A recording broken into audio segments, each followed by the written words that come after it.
So I always make sure I introduce myself. So I'm James Bragg, head football coach here at Floyd Central, and this is our 2020 football banquet. Okay, we made it. Okay, it's a little different this year, fellas. As you can see, smaller banquet hall. Parents aren't here, unfortunately. The younger kids aren't here. But this is our second run of this. The first one ran pretty smoothly. And what's great about doing the first run was there were some things I know that we needed to fix. So now we fix them for you guys. So hopefully we have a great night tonight. Okay. The first thing we're going to do, of course, as normal, is we're going to go ahead and eat. Okay, but before we eat, okay, I'd like to bring up Hatfield. Isaac Hatfield's going to come up and say a prayer before our meal tonight.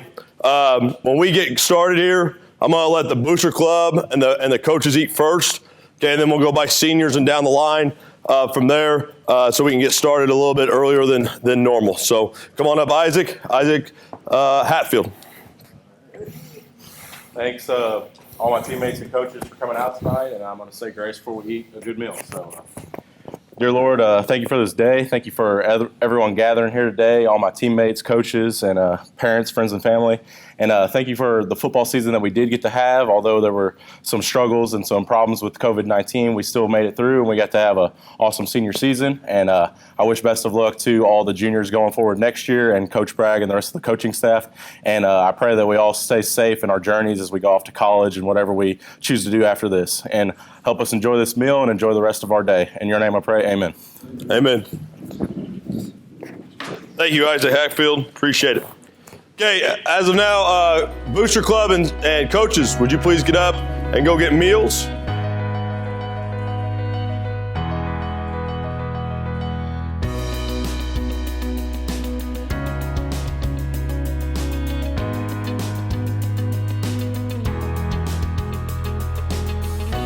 Okay, I'm going to get started, fellas.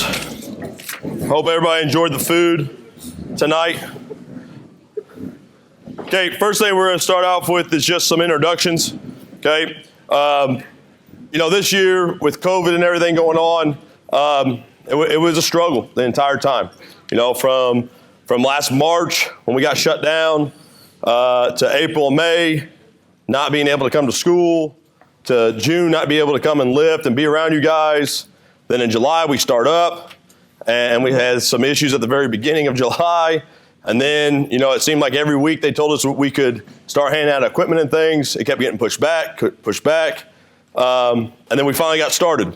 And then the regulations came out about water and locker room spacing and having to be in the weight room with a mask on and stuff. And, and we got through that first game. And a lot of us it was exciting. Our first game last year when we kicked off was huge. Actually, in my opinion, when we went to Madison was huge. If you guys remember, that game got changed, I think, on Thursday. We were supposed to be playing Charlestown, and then it went from Friday to Saturday, and then Saturday it went from us hosting to us on the road. So it was just a lot of year, changing a lot back and forth.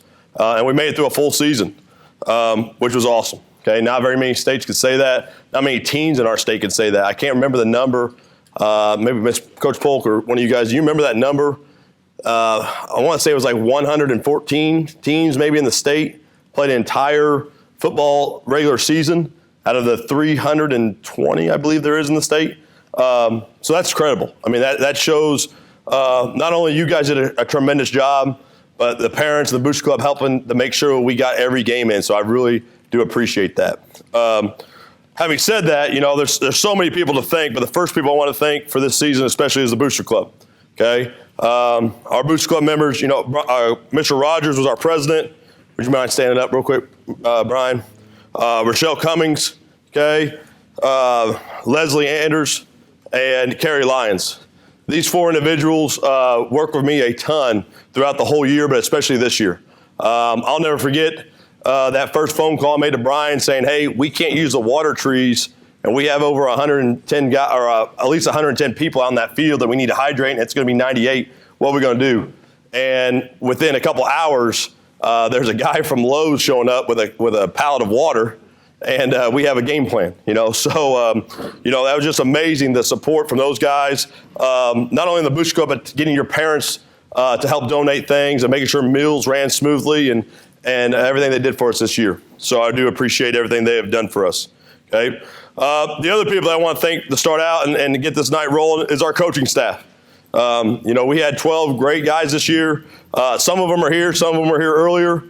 Usually they're all here up front, but unfortunately with COVID and everything going on, some of them couldn't attend both banquets. So first let's start out with Jamie Polk, Mark McKay, Alan Hess, Bryce Smith, and Kyle Sammons, who are all in attendance today. Let's give those guys a round of applause for everything they do.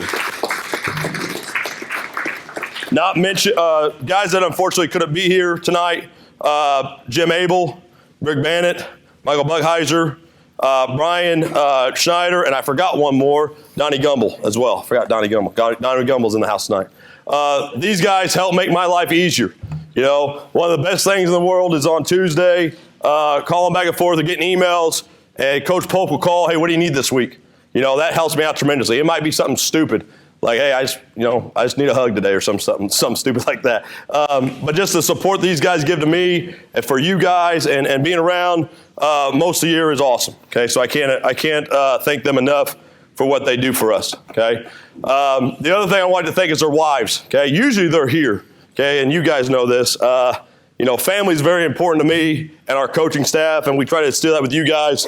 And like I said before, at practice, about midway through, once I feel comfortable with things rolling, and before my wife gets mad and wants to punch me at home, I say, hey, bring the kids up, occasionally. And you know this, James and Lakin, Molly, and Barrick love you guys to death, you seniors, especially you seniors. James idolizes you like no other, So with them running around at practice and stuff, I told the freshmen and the parents at home, it's nothing uncommon. Late in the year, you drive by practice and Barrick's on my hip, or Molly's tugging at my leg, or James is beating up Lakin in the background, but they're there, and I greatly appreciate that, and I appreciate you guys understanding that I'm also a dad and not just a coach. The other thing too is, I like to thank their wives, is usually this room is packed. I did a number today with COVID. We really had to always figure out how many people were in the stands, this, and tickets, and it was a nightmare. Well, I'm not gonna lie to you, I didn't forget about the wives and the family, but I never really thought about counting it.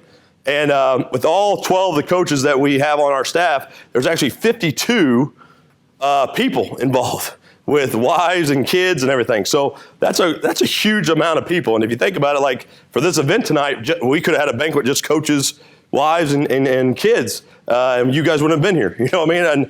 And not that we would have done that, but I'm just saying there's a lot of people that are involved here that don't get seen. So, but especially I like to thank my wife. I work long hours, especially this year. Being at school early in the morning and then not going home till 8:30 at night. For her to understand what I'm doing and what we're trying to accomplish. Freaking Zen called me at every damn hour of the night, excuse my language, but 11 o'clock, I'm laying in bed and all of a sudden, hey, Coach Bragg, hey, that's all right, but she understands that and it's fun, so I do appreciate her tremendously on that. At this time, another person that's in the background that everybody here knows, okay, by your senior year, this woman. Some of you know her more than others. Sometimes that's a bad thing because Becky Clifton, our athletic trainer, is somebody that we really don't want you to know that well in the office. We like to let you know her as a person, but some of you guys get to know her a little too much, and that's not always a good thing because that means you're off the field injured. But having said that, Becky's been around for 30 years for us. She works with your boys every day, and she's out there every day. Our relationship's very well. And I'm really pleased that she's still a part of this staff. So I'm going to allow her to come up here, say a few words, and introduce her. Well, they're not here, unfortunately. I don't see them, okay? But her student manager, she can still recognize their names. But yeah, Becky does a lot for us. I mean, she still does stuff for us in the background. A lot of you guys that are moving on at college, I still see some of you guys in the training room getting treatment from her to keep you guys healthy and on the field. So I'm going to give her a couple minutes here to talk. Becky Clifton. So hi. I'd like to recognize my student trainers who were not able to be here today. They're both juniors, Isabel Pickart and Shelby Roundtree. I'd also like to recognize my student from Bellarmine who's in the second year of her master's program, and that was Katie. And I just pulled a blank on her last name. So forgive me for that. Katie couldn't be here tonight because of a funeral. But Katie will be with me through the end of next week, and then she goes on to the last semester of her master's degree, and then she will go on to take the certification exam. So she did want me to let you guys know that she has had a great experience with our football program, and she appreciated everything with you guys and how polite you were, because on the game nights when we didn't have a game, like during our bye, she went and worked in a couple of schools over in Louisville and saw a vast difference. So I wanted to let you know that. I'd like to thank the coaching staff and Coach Bragg for being easy to work with. I've been through 4 coaches now, and now you. So I appreciate that a great deal. It makes my job a lot easier. And I want to thank the parents for allowing me to take care of your sons. And that's all I have, sir. Thank you, Becky. Yep.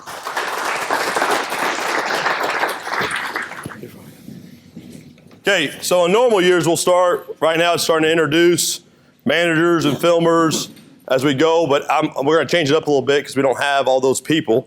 So I'm actually going to invite Mr. Rogers up right now, our Booster Club president, to give his words, okay? Brian's been with Mr. Rogers, Brian Rogers, you all know him as Caleb's dad and Britton's dad. He's been our president for 2 years. And I will tell you this right now, you guys have no idea how much he works hard to make sure that your season runs smoothly. The things he's done to help out are tremendously from when I first took over, all the emails that go out. I think your parents probably get a little upset about them at times, but you always know where the Booster Club stands, what's going on. It's been huge to help communicate everything going on, especially during this pandemic. So, Brian Rogers. Thank you. Congratulations, guys. It was a heck of a good season. Most of you I've seen even when you were playing back in the 3rd and 4th grade. Coach McKay and some of the other coaches were coaches back then. It's been a pleasure watching all of you guys grow up.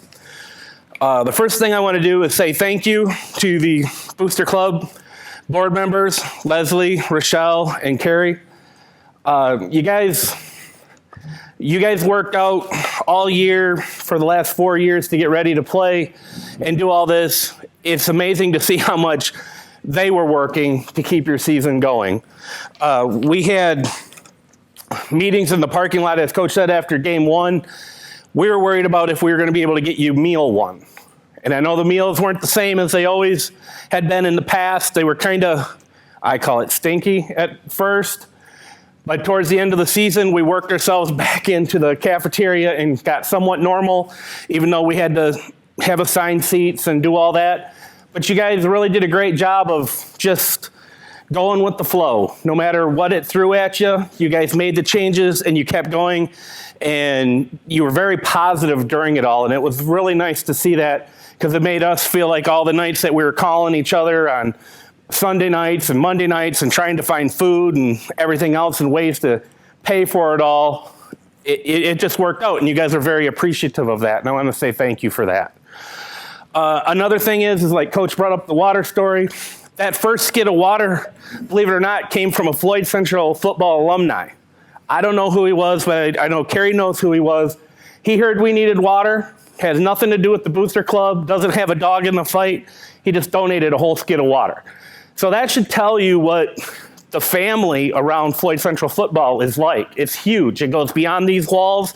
It goes beyond the walls of your school. It's just not your parents doing it. It's people in the community that used to be a Floyd Central football player and all them wanting you guys to succeed.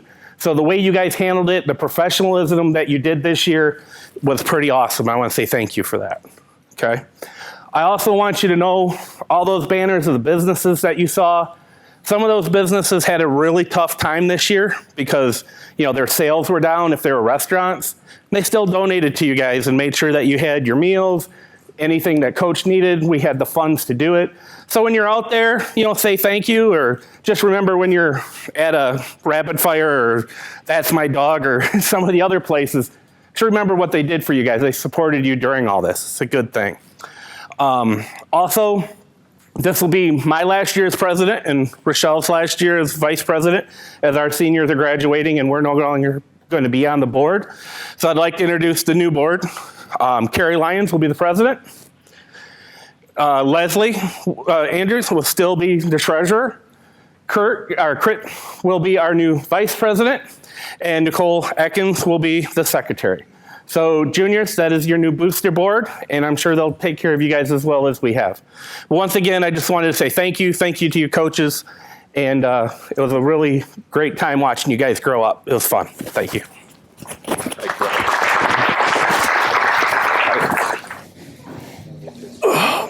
Sorry, guys, I'm not used to being mic'd up like this. Okay, at this time, we're going to go ahead and start introducing our team, okay? And the first people I want to talk about is our managers, okay? Managers, come on up. Okay, this past season, we started the year and we had 3, okay? Actually 2.25, okay? At the time, Michael came back. Anna was kind of out of it because of her class schedule and where she was attending class at the time. So it was really difficult for her to come back. And then this little guy came showing up, Jacob Granger, who I always call Max Granger, because whenever I see him, I just think automatically of his brother who plays for us. So every day I call him the wrong name, but he shows up every day with a smile on his face, ready to rock and roll and work. But that's what we had to start out, okay? As the season went along, and then all of a sudden the next day, this young lady shows up who I have no idea about, and she goes, "My name's Carly," and I didn't know what her last name was. I'm like, "Hi, Carly," and eventually I found out it was O'Leary, and she was kind of deer in the headlights, and I was like, "I don't know if this is going to work," and she sticks around the whole year. So I want to introduce them, and the managers mean a lot to me, okay? And I know that seems maybe dumb or not smart, but these young men and women over here, and 2 of them aren't here, unfortunately, they work their butts off for us. I'm usually in a bad mood, and I just yell at them to go do something, and they go do it. There's times when I forget they're there. I don't know how many times on a weekend, win, lose, draw. It's been a late night. We got a JV game going on and stuff. I walk to the back and Anna or Michael or somebody's sitting back there doing laundry, and I totally forgot they were in the building. They were just doing their job and getting it done. That means so much to me because that's one less thing that I got to worry about. I never had to worry about the clock being started. Michael got that done. I never had to worry about really loading film. Michael would get that done. Jacob would get that done. Carly would get it done. Whoever was in charge of it that day. And that means the world to me. I mean, I can't express enough to them. If I could pay them, I would. Okay, and I hate when I lose them, and especially our 2 senior ones this year. Michael and Anna mean more to me than they know. Damn it, Sadler! See, it happened again. Friday night after we unfortunate loss, you guys we do our line, right? And I was fine. And Sadler's standing. Remember this conversation we had? Yes. Sadler's standing right here. Everybody goes through the line. I am fine. Me and Sadler are starting to shoot the stuff a little bit. And then Anna comes up. Slaughter. What'd I say? Oh, sorry. Slaughter. My bad. Too many kids, man. Anyway, Anna, come on up here. Anna gets to me, and I get emotional. And it's because Anna means a lot to me. And she's like my daughter. And I told you what I tell you. I told you women get you every darn time, didn't I? Every time. And I really mean this. I'm going to miss her a ton.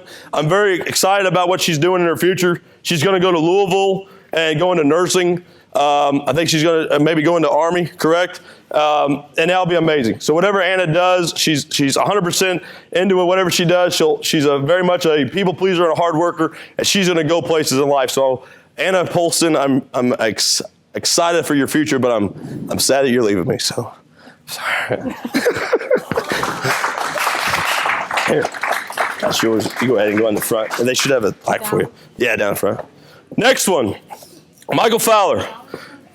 Michael Fowler might be the biggest Floyd Central fan right now we have, okay? Michael films all Friday night games, and I think it might have been Coach McKay or maybe it was John Hagedorn last year, Coach Hagedorn. Like, we would score, and he is basically jumping so high and excited for you guys that he almost falls off the press box. So Michael's always got a positive attitude. He's always a hard worker. He always knows where he stands. If he's going to be late, he calls, lets me know. And when he shows up, he's 110% in. I'm truly going to miss him next year. Okay, Michael is going to, I need that, Michael. That piece of paper, please. Thank you. Michael plans on attending Louisville and going into communications, okay? And the other thing Michael does for the school is he runs track, okay? And unfortunately, he missed his track season last year, but we're hoping that he gets that in this year. But Michael Fowler will truly be missed. The best thing about Michael he did all year, he did a lot of things good, but I'll never forget, was it fall break? All of a sudden, your brother shows up with you? Like, there was another kid there, and it looks like Michael, just with glasses and blonde hair, but this kid shows up. I'm like, who are you? Well, I'm Michael's brother. Okay, and he put his brother to work during his fall break, and I was excited. I thought he was like coming back for good. He goes, no, Coach, he's got to go back to school now, and we lost him. But for him to bring his brother in and put that patch together for me during fall break, I love it. So, Michael Fowler. There you go, Mike. That's for you, man. I love you, man. Okay. Okay, our junior, okay, is I hope she comes back next year, okay, is Carly O'Leary. Like I said, Carly was with me for 1 year. She works extremely hard. She's one of those people that are doing stuff in the background. I don't even know she's there. She comes up to me. She keeps me updated. Even when she knows I'm not going to be happy what she's going to tell me, like a water tank broke or that this thing's not working, your camera's out of batteries. She's the one that came to tell me. So I was always trying to be polite to her. I think I was. And there'd be a lot of times where I said, well, just go and fix the thing then. And she'd figure out how to get it fixed. So I hope Carly comes back next year, and I'm excited that she comes back. So Carly. And the last one that's here today is Jacob Granger. Jake was the first one that came this year, okay, freshman, always smiling. Okay, he's one of those kids that if you're ever having a bad day, I know I say this it seems like every class has one of those kids. I think Jacob's that freshman one. If you're having a bad day, go talk to him and he'll cheer you up, okay? He runs around practice doing everything possible to make sure drills are set up, getting the water done. Friday nights, he's ran the camera for us. He's on the sideline. He's always excited. He's another one of those super fans. It sounds like this year, though, he's hoping to hang up managing. And you're going to play next year as a sophomore, which we're excited about. So hopefully Jacob will be on a uniform next year, and I'm going to hate to lose him as a manager, but I'm excited to see how he grows on the field. So Jacob. The other two managers that aren't here today are Carly Doyle and Corey Hoover. They were both freshmen that came late mid-season when we needed some more help. Unfortunately, they couldn't be here due to some circumstances, but I feel like we should need to recognize them. They worked really hard at the end there, and hopefully they'll come back next year too. So these are the 2020 managers and filmers of Floyd Central High School. Okay, the next ones that need to come up, okay, are our sophomores, okay? So sophomores, come on up. If you can line up alphabetically over here, I'd greatly appreciate it. Oh, managers, you need a film, by the way. Sorry. Everybody gets, no, that's not your fault. That's my fault. Everybody gets a film. Slaughter, I'm sorry. I didn't mean to call you Sadler. Like, I was emotional. You're fine, all right? You're fine. You're better looking. Okay, so most of our sophomores already went. Okay, they went to the first banquet to keep numbers down, but these 5 gentlemen over here, I felt like needed to come to this one. Okay, 4 gentlemen. One's not here tonight. They help us contribute at the varsity level. Okay, in more ways than you understand. So I'm going to go ahead and start introducing them. Okay, the first one over there is Eli Branham. Come on up, Eli. Congratulations, bud. Go ahead and you go sit down. Eli started wide receiver for us and DB. He was our second leading receiver this year as a sophomore, which is huge. Eli works his butt off. He's constantly in the weight room. He's constantly after practices, catching routes. When I told the kids to take a week off, I saw him out there the next Monday, running around, catching balls. So Eli has a truly bright future. I'm excited about what he sees, what he can do offensively. Defensively, he's got a nose for the football. He seems like he's in the right spot every time. We just got to grow, get bigger, and he'll continue to strive on Friday night. So Eli Branham, okay, going down. Unfortunately, Jordan Fonda was one of the gentlemen who was supposed to be here tonight. He could not be here due to some medical reasons. But Jordan was a a corner for us this year. And he'll be a big part of us moving forward. Okay, the next one is Max Granger. Okay, Max Granger is the most quietest kid you'll ever meet. I think most of you guys know. Max could be bleeding. He could have his bone sticking out of his leg, and he would not say a word to you. He would just, yeah, I'm here, okay? Max, I don't know if I knew this, but he set a school record this year for extra points made, okay? So I think that deserves a round of applause. It's something for him to build off of on that. He also has, he had the third highest PAT percentage this year in school history, and he is currently, and this is the hard one to keep, he is currently number one in that category of PAT percentage, okay?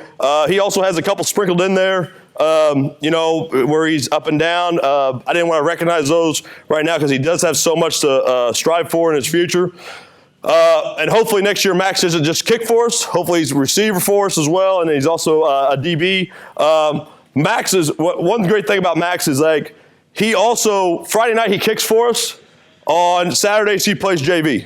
And he is a huge part of that JV team. He gets us better Friday night by practicing all week. But then on Saturday he goes out and performs. He helped that JV team, which we'll talk about here in a minute. He helped that JV team be 7-2 this year. Just an overall all-around kid that gets it. And I'm really excited to see him grow and come back next year. So Max Granger. Jake House played linebacker for us, a receiver. Jake is I don't know. It was funny. We were throwing around names in the locker room one day. Coaches were, and Jake's name came out for wide receiver. And I won't say I was leery, but I was like, maybe. And actually, he turned out to be a hell of a player for us. His moment, the most memorable one for him. This year for me, for Jake on the field, to show where he's grown and how much he's going to grow, is his football knowledge was, if you remember at New Albany, when we're beating the crap out of them, we're going to punch another one in to go up, I think, 35, and they're not covering him. And for him to know, and him and the Polk to have like kind of the telepathic of, hey, I'm not going to run that in route, I'm just going to run straight, throw him the touchdown at the goal line, and then really put the dagger in them right before half, I think it truly shows how much he's grown as a football player. On the defensive side of the ball, he's got a bright future. He had 3 great linebackers in front of him, and he would rotate in. He plays hard, he's willing to learn, and I look forward to seeing what he can do next year as a junior. So Jake House. And the last guy is Hunter Hyatt. Hunter Hyatt plays JV for us, okay? Brother of Trent Hyatt, okay? Hyatt gives everything he's got to practice every day, okay? One thing about Hyatt is that he knows he's undersized.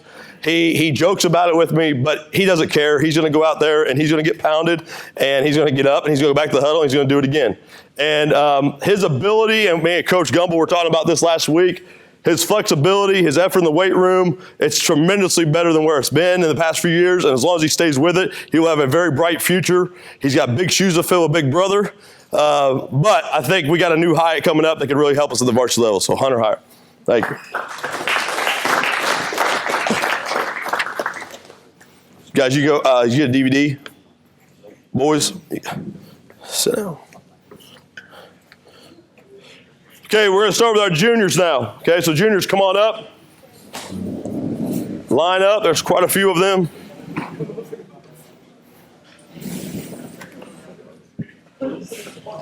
So while they're getting lined up, your junior year is most of the time where those kids start playing varsity minutes. And some of these guys sprinkled in, some are varsity guys, some are JV guys, and it's nothing that they did wrong. It's just that, when you got a huge class of 21 seniors, it's hard to get everybody on the field. And some of these guys have worked their way in, some haven't as of yet, and they will next year. But it's a big class. There's 19 of them up here standing, I believe. And all these guys work very hard. And one thing about this class that I'm excited about seeing grow in the future was this was my first class as a head coach. And the parents that were here, they'd be laughing right now. It was a difficult year. We started with only 15. I think we ended with, 12? If I believe that's right. And you guys know this because I've gone on a rant before. When we sign up for a game, we're going to play that game no matter what with that contract. So I believe one game we went in with just 12 kids, correct? And we held our own, and they fought, and yeah, they lost, but they grew. And by their abilities and their efforts, they've multiplied somehow. We've gone from 12 up to 19 of them right now. And I'm very excited to see what they have for the future. Some of these guys played JV, went 7-2. The other ones helped the varsity to their 7-3 season. And I'm very proud of this group over here. So we'll get started. Jackson Farley. He was plagued by injuries all year, unfortunately, but he's healthy finally, and he should have a very bright future. He's a 2-year starter for us. He started as a sophomore, and like I said, unfortunately with injuries, he wasn't on the field very much this year, but he has a very bright future for us. Jackson Farley. Okay, Brandon Fessel. Brandon Fessel started for us at right tackle. You can go ahead and go up front, buddy. Started for us at right tackle. He also ended up he started week 1 on both sides of the ball, offensive tackle and D tackle. He did a great job for us. He grew tremendously. Him and Hyatt worked extremely well for most of the season. The thing about Fessel, he's a very quiet kid, but he's tough. He had a broken thumb basically the whole year. I think it still nags him a little bit. Every time I ask him about it, he just said, "That's fine, just a thumb." I really don't know how bad it was, but that's what I like to hear because he just kept going back and working every day to make us better. So Brandon Fessel. Gavin Harvey. I haven't thrown the tag yet, but I think you might be best dressed. I got to wait till I see Polk stand up. Okay, Harvey. Might be best dressed this year, especially with that little rose thing on your chest. Gavin Harvey started defensive line for us this year at defensive end. Very hard-nosed player, okay? There's times when you look out there and you think he's dying, the way his body language, but that means he's exhausted and he has given us everything he's got, and that's all I can ask for. Next year, hopefully Gavin will stay on that defensive line, but to help us out, he's going to have to move and play a little offense. Maybe he doesn't want to do that, but he's going to, whether he likes it or not. But Gavin Harvey has a very bright future next year and in the future. So Gavin Harvey. Thanks, bud. What's that? Walker Jacoby. Walker Jacoby was punted for us this season. Okay, did an extremely good job. His stats weren't the greatest, and that's a good thing because that means we weren't punting, we were scoring.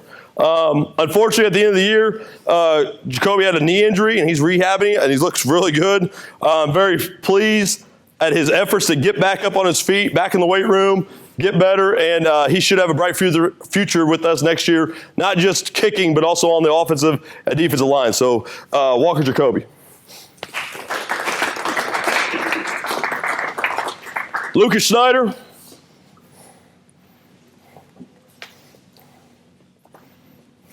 Lucas Schneider started receiver for us this year. I love this kid. I really do.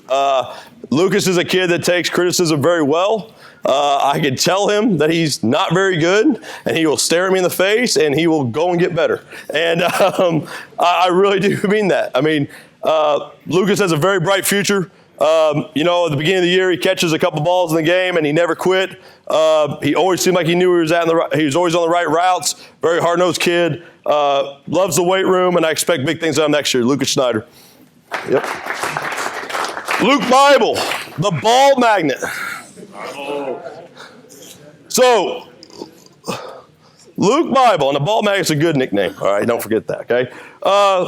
First-year player, plays JV for us, plays safety, receiver. The first days out there, I don't know if Luke really knew what was going on.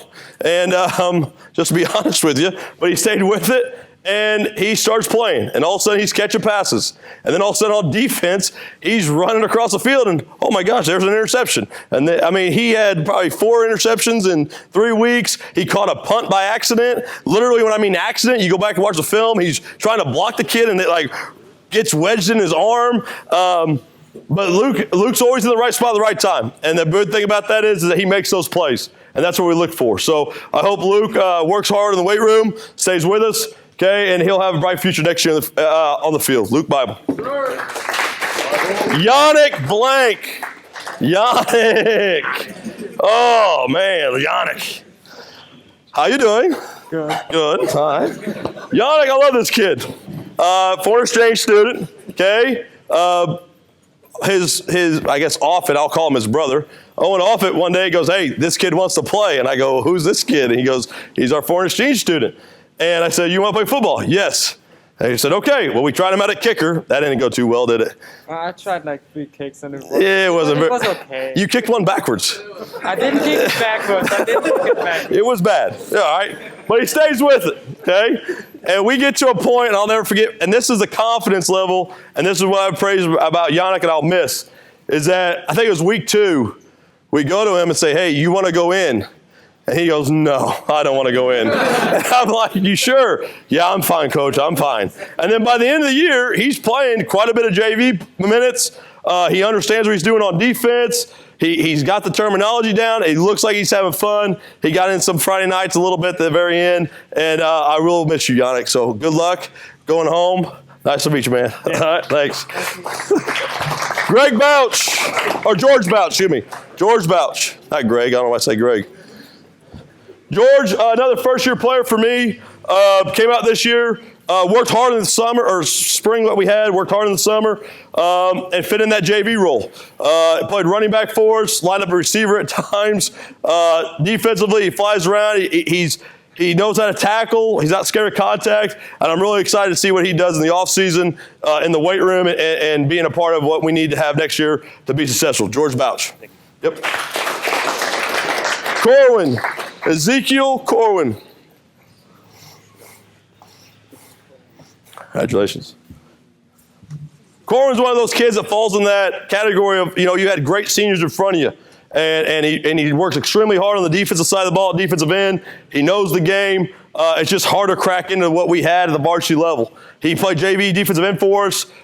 Next year, to move forward, he'll still be on that defensive side of the ball, but he's going to have to play a little offense somewhere for us, whether it's tight end or tackle. And I'm hoping he buys into that. I'm hoping he gets in the weight room.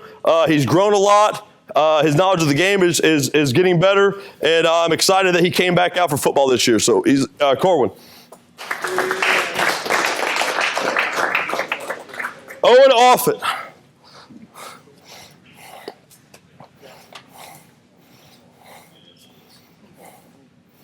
Congratulations, Owen. Thank you, Coach. Owen works extremely hard. When he comes in, he came back. He was on a foreign exchange tour last year, comes back this year, and, new offense, new coaching, some new coaching staffs, not playing with us for a year. And I won't say he looked lost, but he seemed frustrated at the beginning of the year. And then I think we even had you at safety, didn't we? Yeah. Okay, we had him in the wrong position. We talked to him and hey, this will help you get on the field, and he bought into it. And he's down to a linebacker now. Offensively, he caught a ball Friday night in a varsity game, which was amazing. I was more shocked, I think, than him. Not because he couldn't do it, just because I wasn't ready for Owen Offit to catch one. So, but next year, he's going to help us out on receiver, but definitely at the linebacker. He's going to be an outside linebacker, maybe inside guy for us. He gets in the weight room, gets bigger, gets stronger, understanding about our system, and he'll do just fine. So I'm excited to have Owen Offit back. I hope he's not going anywhere else. Okay, good. He's going to stay in America for a while, and I can't wait to see him next year on the field. Owen Offit. Thanks, Coach. Yeah. Jack Rushing. So you guys know how terrible I am with names. I called him Jake Rushing for God knows how long. Huh? The whole season, yeah, but he understands it. Mr. Rushing here, excited about this. Another kid that came out this year. Okay, I know he's probably played before, but for us or for me in my program, first time he came out, played running back for us, a little bit of receiver early. You know, I think we had you at running back, and then we're like, go to receiver or vice versa. I forget what it was. We switched it around, but he ends up being in the slot. He'll do a great job for us at receiver next year. DB, plays corner, free safety for us. Really picked it up. Really excited about his knowledge, how it expanded throughout the season. Got better every week, and that's all we can ask for. Mr. Rushing also plays baseball for us, and I'm excited to see him compete in the spring, but also next year for getting a starting spot on the varsity, hopefully defense and offense. So Jack Rushing. Joe Smith.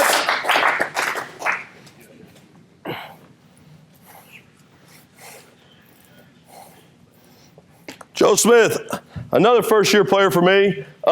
Joe's a very likable kid. If he doesn't understand, he'll tell you. And I respect that a lot. You know, if he doesn't understand it, he'll flat out tell you, Coach, I don't understand that. I don't know what I'm doing. And then we help him out. You know, he played receiver for us, DB for us, started really enjoying it. You know, hopefully we get a little meat on him. We might move him a little bit around on the offensive side of the ball, but he has a very bright future. He's always in the weight room, always communicating well. You know, one thing, sometimes when you get new kids, not know much about him. You don't know if they're going to show up every day. He showed up every day early in the summer, and it paid off for him at the JV level, getting him on the field. So Joe Smith. Jacob Vaughn. Jacob Vaughn. How you doing, Jake? Jake plays wide receiver for us on the JV this past season. Jake's gotten so much better over his years. Okay, he lines up extremely well. He knows the playbook. His hard work, he keeps coming back. There's days of practice he gets knocked down, he gets right back up. Always smiling, always happy to be out there. I enjoy having Jake around. Hopefully next year he can break on that varsity field and help us out on offense. Jacob Vaughn. Quentin Guard.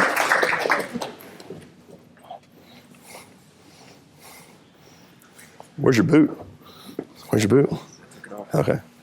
Quentin Guard is another one of those kids. You know, he's an offensive linebacker, and when you're bringing 4 linemen back and all 3 linebackers back, it's hard to break into that. So he helped us out tremendously on the JV. He snaps for us. He's a leader of that line in the middle. You know, he knows the offense. He tells the other linemen what to do. He never complains.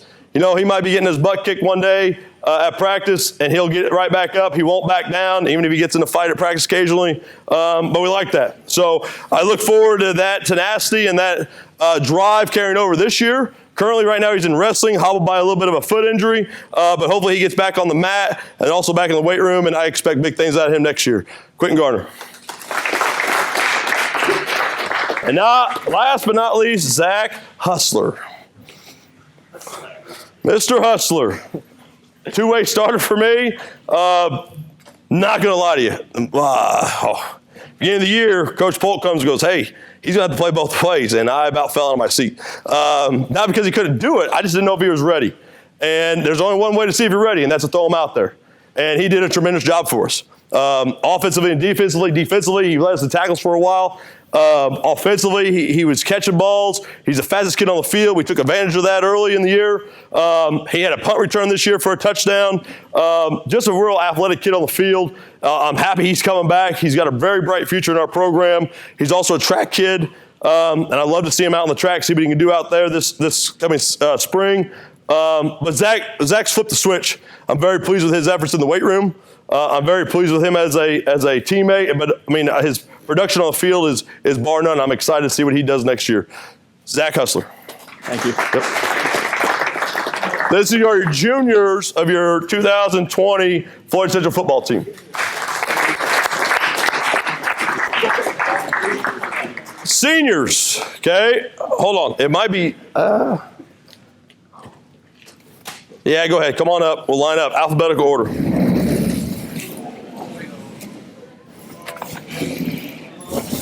Hey, Q, I need you real quick.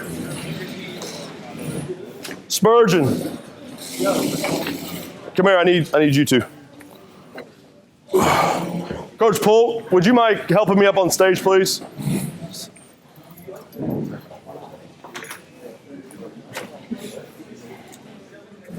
You didn't tell me what you want to do in college. Are you going to college? I didn't get that text. Undecided. So you're undecided? Business though. Major. Do you want to play? Maybe. It's still What's your story? I guess you can say undecided, but I do want to play football. What about major? Anything? No idea. Okay.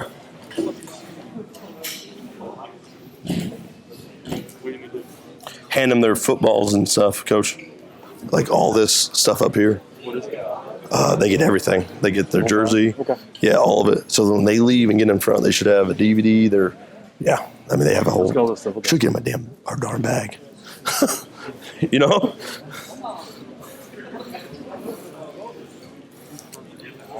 Trent Allen. Okay, so before we get started, these guys are another one that hold something dear to me. My first year here at Floyd, Brian Gleasing hires me, and I know nobody.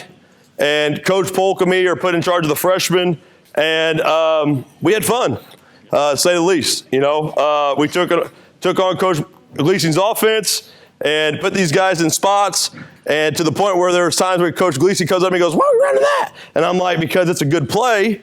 And a couple weeks later, they're running at the varsity level, you know, because it was successful and it was in his playbook. So these guys was nice. It was great when Coach Gleasing unfortunately had to leave, but I was able to step up and then have these guys for 4 years. So even though the juniors are my actual first head coaching group, these guys mean a lot to me because I've been with them for the 4 years. They've been in high school, okay? This past season, these guys go 7-3, okay? They win the anchor for the 5th year in a row. Perseverance, okay? Every year we talk about that. We had injuries. We've had COVID stuff going on. Sorry, not COVID, but we had injuries. And when guys get hurt, most of the time we had a senior to step up and take their role. These guys set multiple school records, okay?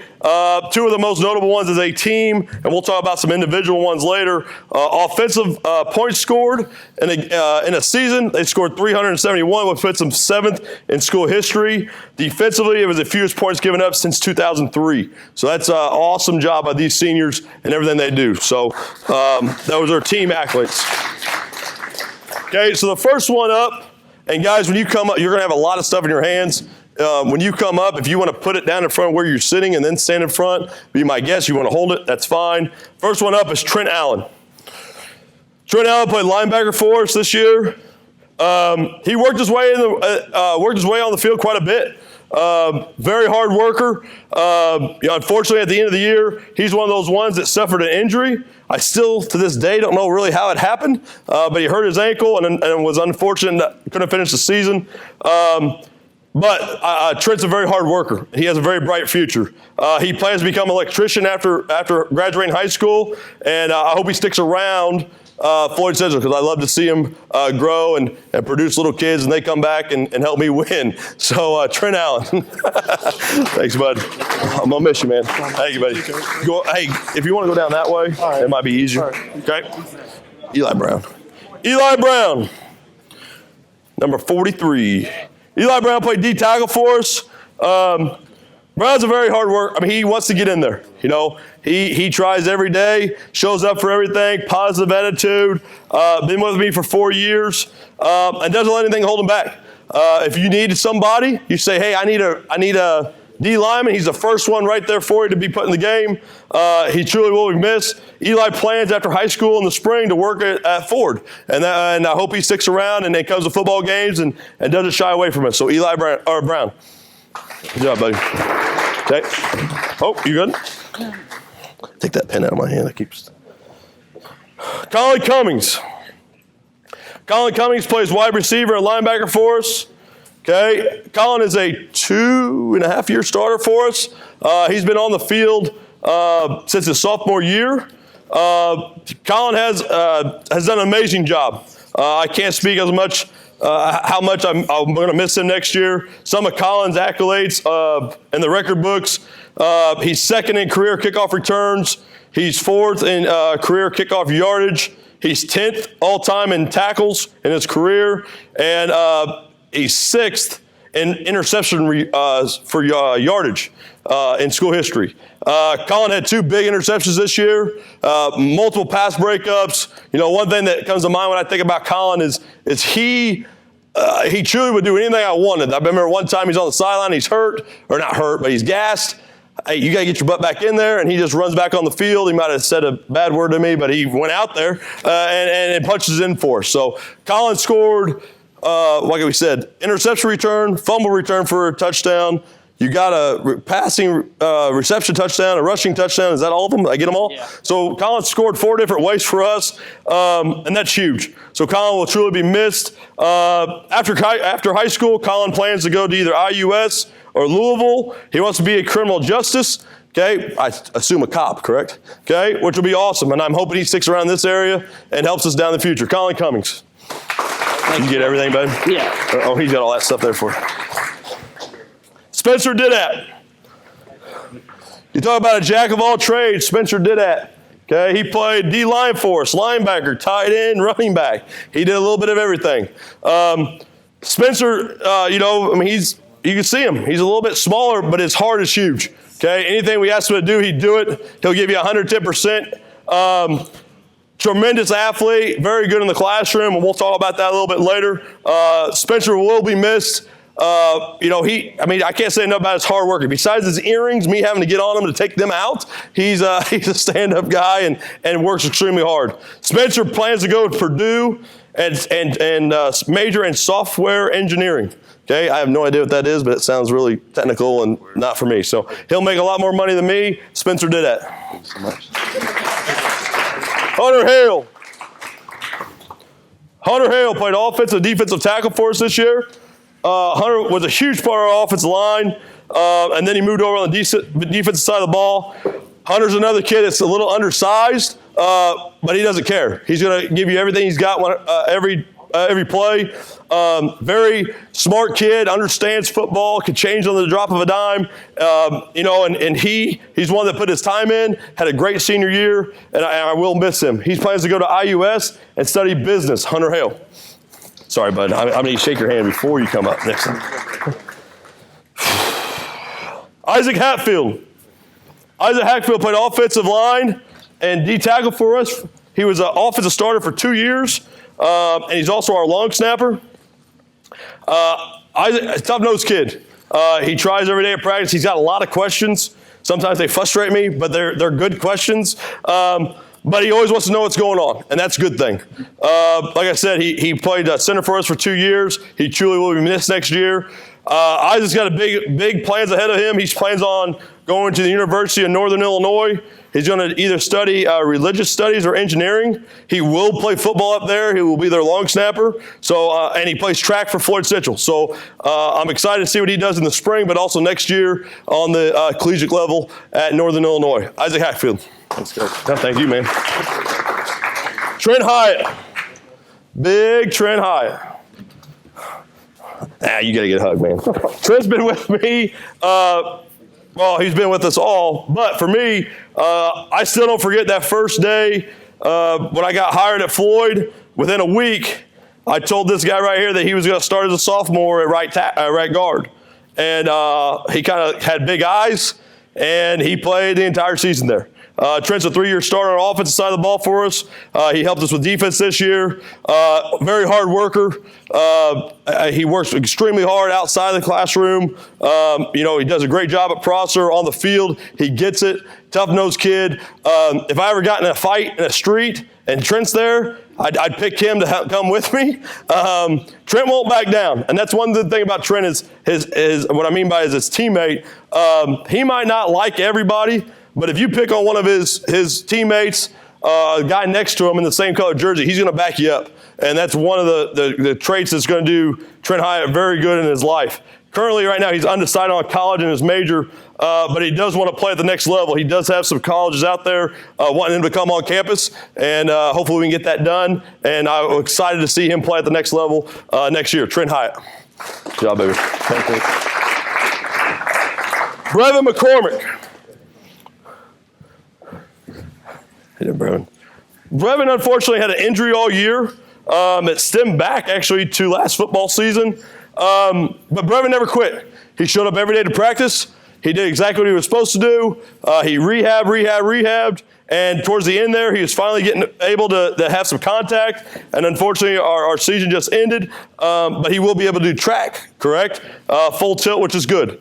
Brevin plans on he's undecided right now in college. But he is going to plan on going into real estate, investment, and construction. Brevin McCormick. Oh, I already got you. Anybody? Medlock, Luke Medlock.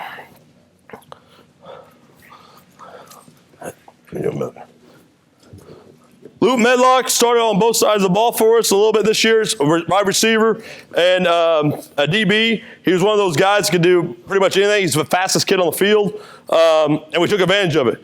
Some jet sweep stuff, some deep ball passes to him. I will miss his speed. I will miss his ability, and it's just his hard work. At practice, he comes with a positive attitude every day. He shows up. He stays after to work on his skill, and he will be missed. Luke currently is undecided on where to go to college, but he is going to study business. Also, you will see him on the track in the spring because he does run track for Floyd Central. Luke Medlock. Zen Maholsky. Zen is a 2-year starter for us on offense. He also played defensive tackle for us this year.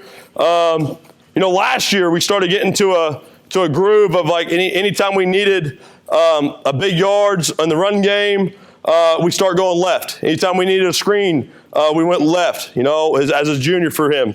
Offers started coming in for him to play at college, and Zen handled it very good, very maturely. He never once felt like he was better than anybody out here or kind of arrogant about it. And then the senior season came, and same thing. He knew that we were going to go left. Teams knew we were going to run behind Big 55, use him in the screen game, and he rose to the occasion. Zen Zen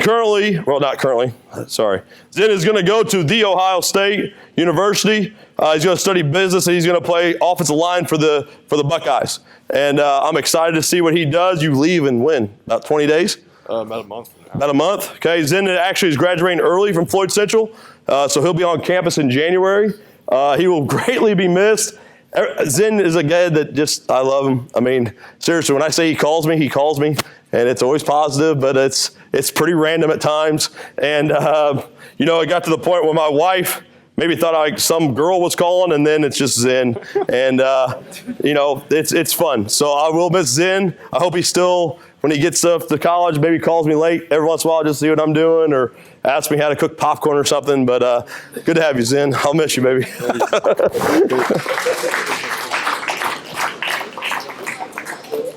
Tristan Paul. What's up, Paul? How you doing, Coach? I'm all right. Tristan's a 3-year starter for us on quarterback. Tristan, it's been great watching him grow, not only on the field, but as a leader, but also vertically. He went from 6'2" to 6'4", I think in about a month over the summer. So I went from being able to look down on him when I'm yelling at him to now I'm like looking up. And for a while there, I thought about buying some heels to see if I couldn't get above him again because I felt more powerful, but it didn't work. Tristan just developed. I mean, anytime we needed a big play, we could put it on his shoulders. When he wanted, there'd be times in the game, he'd come over the sideline, he could read a coverage well, help us get in the right plays. The biggest thing that helped out this year, it really turned us around, was halfway through the season, we started doing a check with me at the lines. And that goes not just for him, being able to read what we wanted to run, but that also goes for everybody who was involved in that to understand what play we wanted to run and just execute it. And that will truly be missed. Tristan currently right now is between Marion and Siena Heights. He wants to be criminal justice, be a lawyer, right? Yeah. And be a lawyer, okay? He will play football at the next level. And also he plays baseball for Floyd Central right now. So I'm excited to see him one more season in an FC uniform, but I can't wait to see him play next year at the next level at quarterback. So Tristan Polk. Thanks, buddy. Caleb Quinnishay. Sorry. Caleb is a 2-year starter for us. Caleb, he's a frustrating kid. Billy is a frustrating kid, and I'm going to have to retire that. I should have trademarked that, get rid of it. But no, Caleb last year had a great season. Halfway through the year, the head coach got smart, started throwing the football. And then this season, we had big expectations, and he was living up to that. Caleb had some huge games early. And unfortunately for Caleb, his season was ended by an injury mid-year. And it was devastating, not just to him, but to our team and to me, because I didn't want to see that happen. At the time, Caleb was throwing up some really ridiculous numbers in the state, something that I had never seen before as a high school coach, and for it to get short, it just was really bad. Having said that, and I'll talk about that later, but Caleb set some records already. I mean, still, even in his shortened season, he is 4th all-time in career receiving yards. He holds 3 single-game receiving records, and he is the number 1 with 188 yards against Providence. That was a school record this year. He's 6th in career receiving touchdowns, and he's 4th in receptions.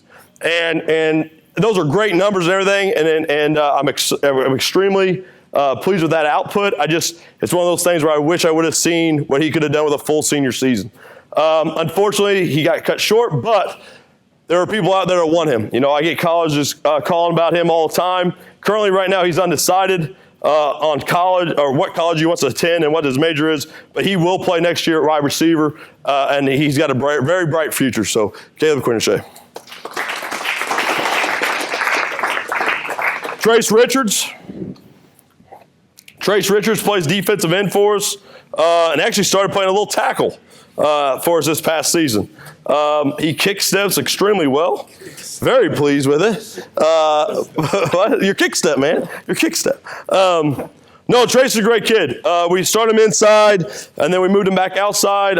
He was always on board, always working hard at practice. One of the frustrating things is, like with Zen and Hyatt and these guys, is Trace does not stop. It doesn't matter. In fact, he got in trouble at practice quite a bit for being on the quarterbacks by accident. But still, we had to tone him down a little bit on hitting the quarterbacks. But he doesn't have a motor that quits. Trace is currently 2nd in all-time in sacks, or second. His career sacks, he's 2nd on the list for sacks at Floyd Central. He holds a couple. I don't have it with me, unfortunately. He holds a couple records on the sack list for single season. He got that last year as a junior. Trace currently is undecided where he's going to college, but he's going to go into business administration, and he will play football next year. There's a couple schools that are on his radar and have been calling about him, and I'm excited to see where he chooses to move his football career to next. Trace Richards. Good job, baby. Thank you. Caleb Rogers. Caleb Rogers is a two-year starter on offense for us. Played defensive line for us as well. The great thing about Caleb is that he knows the game. He wants to be a coach. He wants to keep football in his life after high school and moving on, and that's a huge difference. You know, when I talk to kids about games of the weekend that we watched or NFL games, with Caleb it's different. It's about strategies. It's about, did you see this play and that play, and it makes me feel giddy inside because that was kind of the way I was when I was younger when I wanted to be a coach. Caleb's hard. He works extremely hard. I mean, he does. He made us better. Him and Zen worked tremendously good this year on that left side of the line. Whenever we needed something big, we go right behind those two guys, and he was a big part of the reason why. It wasn't just always Zen. Caleb currently is undecided on what college he wants to go to. He's going to go into sports management. He wants to coach either at college level or be an agent, and he will play next year. I'm hoping he makes a decision soon on that, but we'll see where he picks. But he will play at the next level, and I'm excited to see what he does on the offensive side of the ball at a college level, D3, D2, NAIA. So, Caleb Rogers. Thanks, brother. Caleb Slaughter.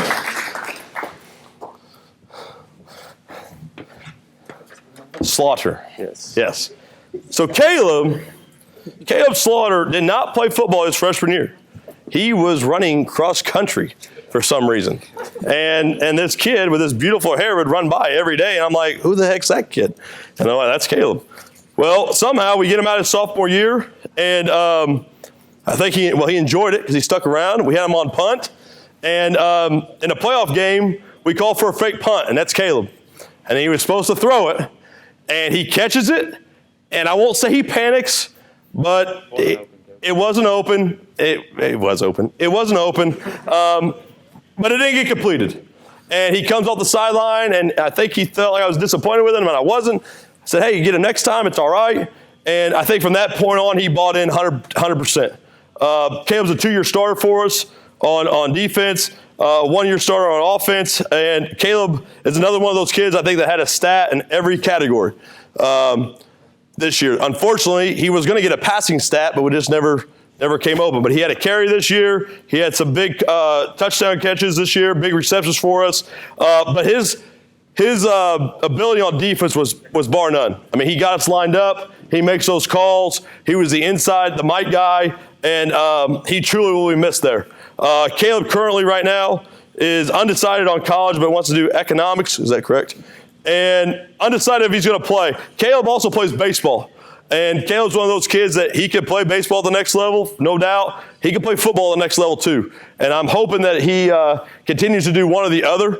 But Caleb, I mean, if he wants to go play college football, he will have a very good career at the next level. And I wish him the best. And he truly is going to be missed next year. Caleb Slaughter. Thank you, man. Spurgeon. Andrew Spurgeon. Yeah. I'm just happy you got sleeves on today. Yeah. Andrew Spurgeon, another kid that second year? Yeah. Second year. 2-year starter for us on the offensive side, on the defensive side of the ball. Andrew's one of those kids that on offense was very quiet, but it was good quiet. You know, Winker's right can't do it every play, and we put Spurgeon in, and he would score, and literally just score. He'd run straight ahead and score. And I'll never forget, I think it was Bedford this year, okay? We had to take you out because you got winded. Yeah. And you got mad. I'm like, dude, you can't even breathe right now. And Winkers gets the touchdown, and, well, you didn't get it because you were winded. So Spurgeon made sure that never happened again. He never came out again after that. No, Andrew, you know, being a 2-year football player, his attitude's always been great. He works hard in the weight room. You know, his smile, his earrings, everything. I mean, he always looks good, and I'm going to miss him. You know, you can have a bad day, and Spurgeon's one of those kids that'll walk in there and he walk into the room and he lights it up just because of his positivity, his excitement for whatever he's doing. I mean, this kid right here, he'd get excited about playing checkers with an 80-year-old grandma and get her hyped, you know. So I'm going to miss that. I really am. Currently right now, he's undecided on college. He's undecided on his major. Pretty much undecided on everything. But I wish him the best, and I hope he sticks around and maybe contribute down the road to our team again when he gets older. Thanks, man. I miss you, baby. I miss you too. Bryce Tevenot. Bryce is another kid. He played for us as a junior, and then this past season, he had high hopes, and he got hurt. And unfortunately, he had an injury that nagged him all year long, and we just couldn't get him right back on the field, okay? But Bryce works extremely hard. You know, currently right now, he's still out there running routes, catching balls, and anything he puts his mind to, he's going to be good at. I'm excited to see what he does outside of Floyd Central. After this year, he wants to go to the University of Indiana, landscaping architecture, correct? Okay, which is really cool. I didn't even know that was a thing, but that's what he wants to study. So I'm hoping Bryce sticks around the area, isn't a stranger, and he truly will be missed. Bryce Tevenot. See you, buddy. Colin Wood. Colin Wood is a first-year player for us. Very fast kid, very hard worker. And he's another kid in practice that maybe not on the field it doesn't look like he did much, but in practice he got beat up. He'd be in practice running routes, get depleted. He'd get back up, come back to the sideline, and we put him back in there. You know, to come out your senior year takes a lot of courage, not knowing what's going on, and he picked it up pretty quick. And unfortunately, he just didn't get on the field on like offensive defense. He plays special teams for us, but he does. I mean, I'm very excited to see what he does in the future because of his desire not to give up on anything he puts his mind to. Currently, right now, he wants to go, after high school, he wants to go to Indiana or Ball State, be a videographer, and go into film. So that's really cool. I've never heard of that before. Colin Wood, videographer. Did I say that right? You can say it right the second time. The second time? Okay. All right. Winker's right. Oh, sorry, Coach. Winker's right. 3-year starter for me on the offensive side of the ball. Defensively, he dabbled over there, but most of the time he was too winded from running touchdowns and racking up the yards. Winker's, I'm going to talk about him a little bit later. He's truly going to be missed. You know, and you guys seen the papers. He's in there quite a bit, but his story is amazing. But just the fact of it, he's another one of those kids that shows up every day with a smile on his face. Even in the Zoom meetings right now, he's smiling usually. And I'll just miss his attitude, his positivity to life. I mean, he's got a smile that lights up the room. You know, I don't know if I've ever seen him mad or ever heard him say anything negative about a teammate. He's just excited to be on the field, playing, and just being around the guys. Winker's plans on going to the University of Illinois State. He's going to study business management, and he will play running back there for the Cardinals there in Bloomington, Illinois. So what's cool about that is that he's also going to run track. What's funny, though, is like my parents come over from Illinois quite a bit, and my mom found out he was going there, and she like looked up season tickets, and I'm like, what are you doing? She's like, well, you have Winker's right over there. I'll drive to Bloomington. It's only an hour away to go watch. So it just meant a lot. It's just funny how you don't know the connections that you'll have. So he'll have somebody there in Illinois yelling for him, cheering him on in the crowd because my mom's crazy and she'll go to the games. So Winker's right. I'm the fastest guy here, Coach. Yeah. Oh, okay. Yeah. Well, I don't know. Not according to numbers, not. Last but not least, and my favorite, Blake Zender.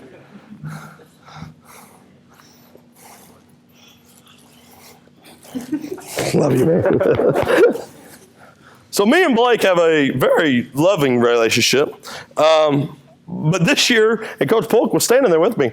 One day at practice, me and Coach are standing like this, and we weren't even, we were in the conversation about something else, completely different. And all of a sudden, this kid runs over and gets right up. You like that? Keep going at me. I'm like, what are you doing? And it was Blake, because that's his passion that he has on the field. And me and him go at it every day. You know, every day I'll push his buttons, he pushes mine. You know, we'll go back and forth. I always ask him what's the first play he wants me to run at him when I'm calling offense and he's on scout. He tells me it. Usually we beat him on it, and then he gets mad. But Blake is a trooper, okay? He is a trooper. And I'm going to miss that. He's a warrior. He fights hard. He's got a positive attitude. 2-year starter for us. You know, and he fights tooth and nail. And one of the pictures, I didn't see it over there, and I have it. I've showed it to you. To sum up Blake's whole career and everything is last year as a junior, we're at Bloomington South, and there's a picture of their kid going up and getting a ball over the top of him for a touchdown. And I think everybody was kind of down thinking like he didn't cover him right. And Blake is ripping the jersey off this kid. He's punching it. The kid's just better. I mean, he was a better dude on that play. And that sums up Blake the entire time. His fight and desire never to quit, never to give up, always try to be number one is huge. And that paid off this year. He had a lot of pass breakups for us. I look forward to him sticking around the area. Blake is very smart. He's going to go into welding. Okay, if he can become a scuba diver and weld underwater, we've talked about this. This would be amazing. But Blake will truly be missed on the defensive side of the ball. And like I said, after high school, he plans on going to be a welder, and that'll be a great job for him in the future. And he'll hopefully come back and say hi to me and do the woo thing at practice a couple times. So Blake Zender. Hello, guys.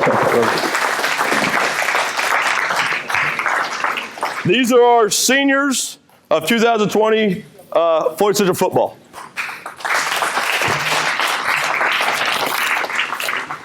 No, I'm done. Thank you. Guys, go ahead and back to your seats, please. What's the first one? Just right here. This one. Nope, this one. Yep.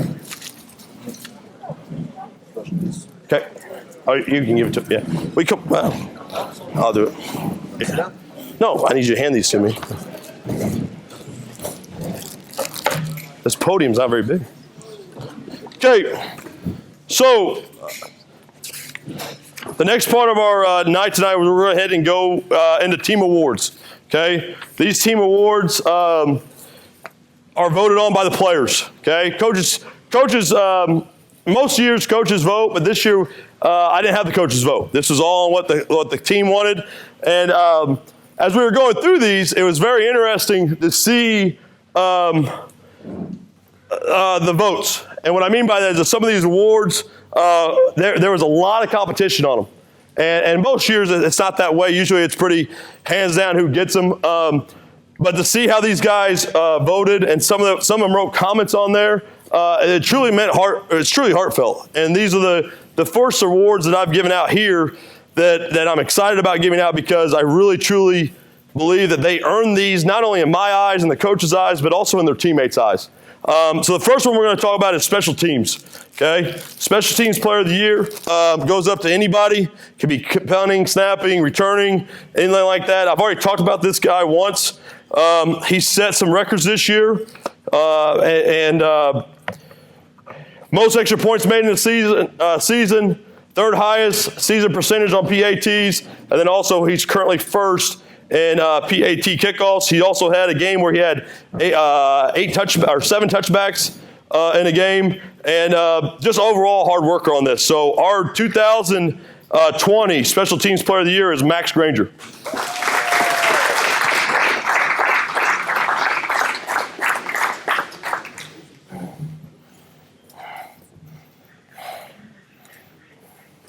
Congratulations, Max. You go ahead and go sit down, bud. We'll call you up at the end for pictures and stuff. Okay. This is one that we started last year. And this one's a big one. I mean, actually, it is a big one. It's a big play. Okay, big play of the year.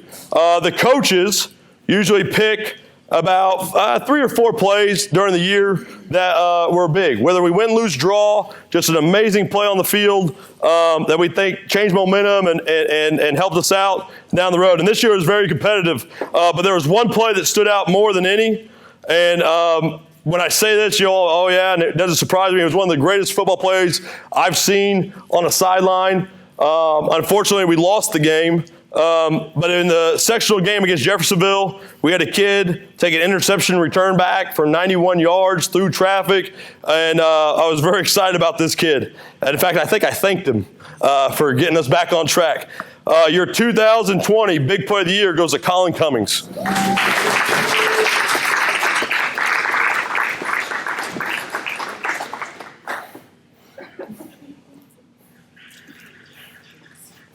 Coach. Oh, thank you. Yes, sir. You bailed me out for half. Okay. Next one, offensive back of the year. When we offensive back for us could be a quarterback, receiver, running back. This gentleman right here, he put up big numbers. Not only this year as a senior, but always through his career. It didn't always end the way we wanted it to, of course. But this gentleman right here has worked extremely hard the past 3 years. He's been in the end zone a lot. And this year he was even hobbled by an injury. He only had 9 of the 10 games. This gentleman currently is 4th all-time in rushing yards. He's 4th all-time in touchdowns. And he's 4th in scoring. Your 2020 offensive back of the year is Winkers Wright. Coach, can you hand me that one? That's the one I need. Yeah. Thanks.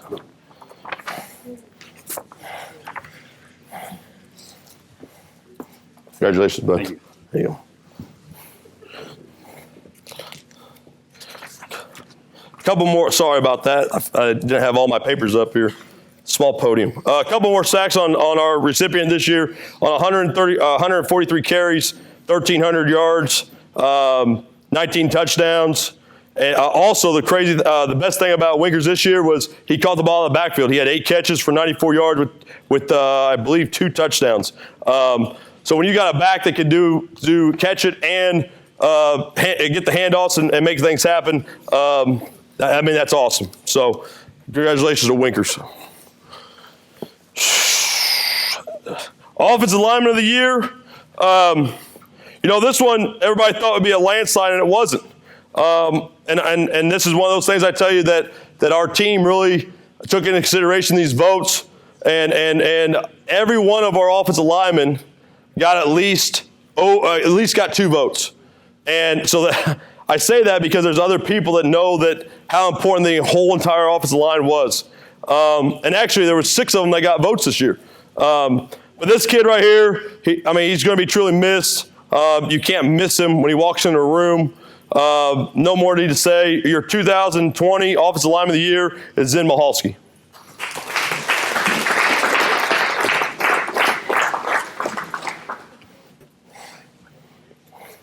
You could probably stay down there and you'd still be taller than me. No, I'm just playing. Congratulations, Zen. There you go. Okay, our next award is our Front 7 award. Okay, this is a defensive award that goes to a defensive lineman, linebacker, somebody who plays inside the box. Coach, I can't. Oh, there he is. This gentleman is a 2-year starter for us. I've talked about him a little bit already tonight, but he will be missed. He's been our anchor on our defensive line. This gentleman this year racked up 18 solo tackles, 31 assists, had 4 sacks, and just created chaos, not only on the field against somebody else, but also in my practices. I will miss this guy. I'll miss his heart and his desire to play. Your 2020 Front 7 player is Trace Richards.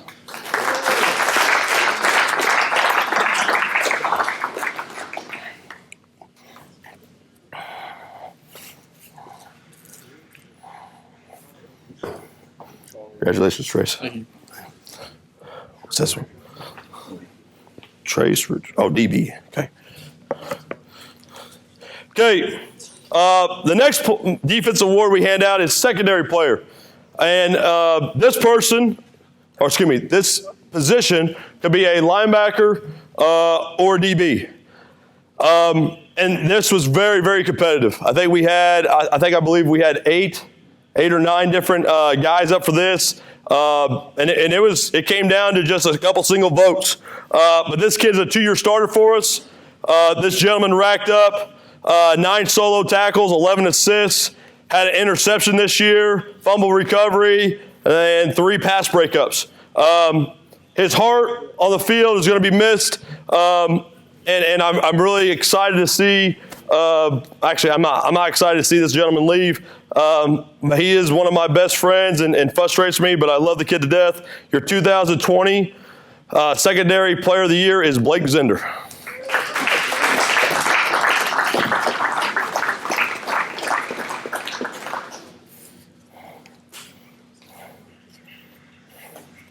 Congratulations, Blake. Thanks, sir. There you go.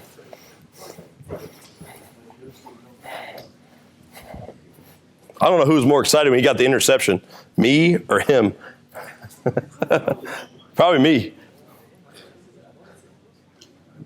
Okay,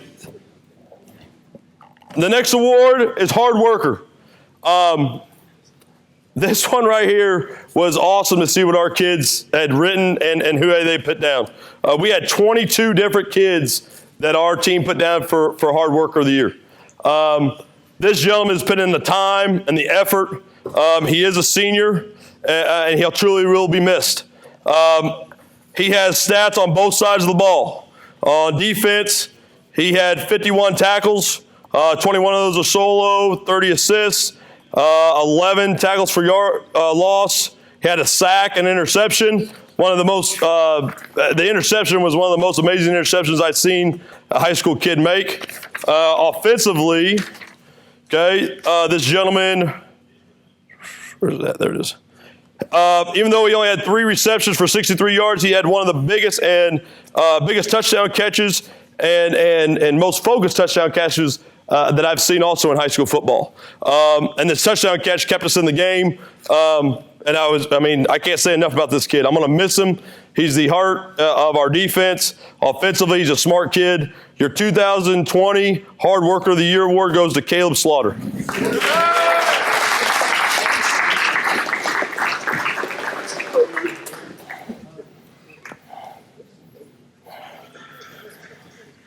Congratulations, Caleb. That's the coolest one. Okay, and our last award of the night goes to our MVP. Okay, and this was another award that was a ton of guys were up for. And this is one that had comments written in. I was very pleased with our team and what they were voting on. And it came down to just a couple single votes. This gentleman has been a 3-year starter for me. He plays on the offensive side of the ball. This year, when I start reading your stats, you'll know who he is. He had 85 completions and 133 attempts for 1,600 yards, or a little over 1,600 yards, 19 touchdowns. He also rushed the ball for us. Had 45 attempts for 289 yards, 4 touchdowns. And his career, okay, he is second in career passing yards. He's second, he's got 2 passing records that put him fourth and fifth in seasons for the yardage. He's third in single game passing yards in a game. He had 295 against Providence. He's second in career touchdown passing. He's second in season touchdown passing. He's second in career and season passing percentages. And he's second in career completions. This guy's been I've been very pleased to watch him grow on the field. He keeps us moving. Always positive at practice. When things go wrong, he's the first one to pick you up. There's a picture, and I didn't see it over here, and I want it. And if your mom has it, I love it. There's a picture where we're at New Albany right before we win this anchor. We're walking off the field locker room, and I just felt a little odd. And he's the last guy to come off the field. And I didn't have my mask on. Shoot me. But I'm walking off the field because I'm by myself, and all of a sudden this guy gives me a big old bear hug. And he goes, "Coach, you'll be all right." And we joked, didn't we? I said, "Hey, you better make sure nobody takes a picture because we'll both be out for COVID," jokingly. And sure enough, somebody took a picture. And it's one of the coolest pictures I have. Your 2020 team MVP is Tristan Paul.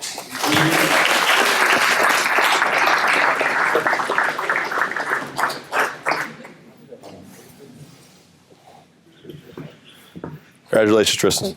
No problem. Thank you. I appreciate you, man. Make me look good.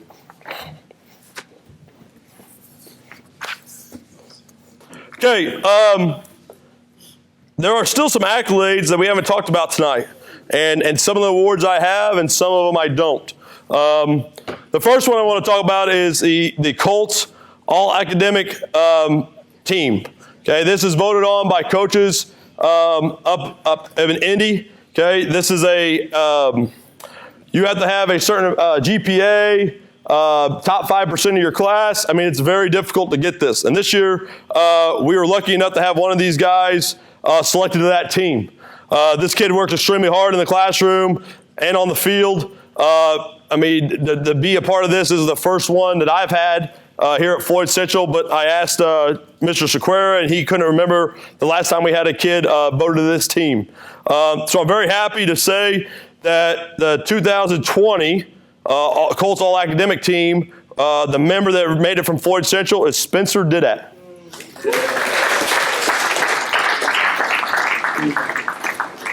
Spencer could come up and shake his hand, but with COVID going on, it stinks because I don't have a plaque yet for them. You're welcome. Congratulations, you worked your butt off. The other thing, too, about this award is that on a normal year, he would be given tickets and go to the Colts game, and they would recognize him on the field. Unfortunately, they're still trying to work out the works of that to make sure they could do that maybe this past season. But when I get that information in, of course, I'll hand him the plaques and stuff. But I'm hoping that he has that opportunity to go on the field at Colts Stadium because that's a really big deal. So Spencer did that. Along with our classroom awards, state all academics, the IFCA all academic state team has not been voted on yet. That's something that for football we don't have to turn in until January. So unfortunately, I can't recognize those kids right now. We have a good list of kids that should be on that, but I have to wait for a second quarter to get done and then submit those names, and I'll get that. So once I get that done, I'll let these fine gentlemen know. That's an award that can only be for seniors. but I'll let them know. I'll put it on Twitter. And usually, I don't know how it'll work now, but usually they get you guys a picture in the spine and recognize you for your academics as well as being on the field. Okay. The next awards is all conference. Okay. We are fortunate enough to get 8 guys on this year, either first team or honorable mention. Okay. We'll go ahead and start with our honorable mention guys. This kid right here, and this goes to show you his impact he had, not just on our team, but also in the conference and in the area. Towards the end of the year, there was a stir that this gentleman was coming back. And when Coach Gaddis from East, when Steve Cooley, when Isaac Parker, when Steve Weber, when your guys, the meat of your season, are calling you and want to know if this kid's back yet or not, I mean, that says something's pretty special about this kid. And, Coach Gaddis was very adamant about this young gentleman, and I was very pleased that he was on this list. So one of our honorable mention candidates for our conference this year was Caleb Quinnishay at wide receiver. Come on up, yeah.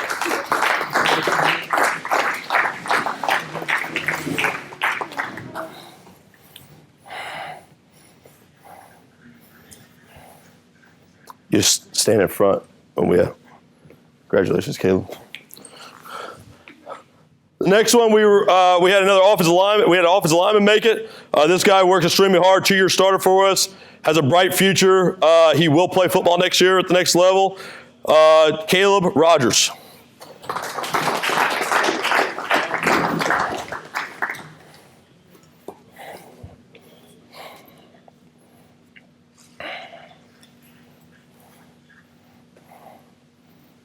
Congratulations, Caleb. And our last honorable mention candidate, defensive lineman. He will play next year again at the next level. There's a trend here if you've noticed. No surprise here, Trace Richards.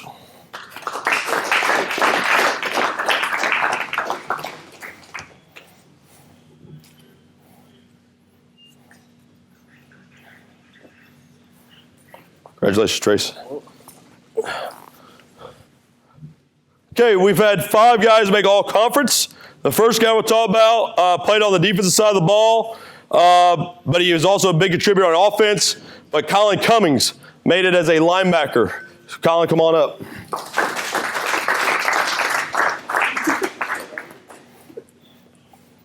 Congratulations, Colin. Thank you. The next gentleman also competed, or excuse me, the next gentleman also played on both sides of the ball, but it was our heart and soul of our defense, and a lot of the guys in the conference saw it the same way. Caleb Slaughter.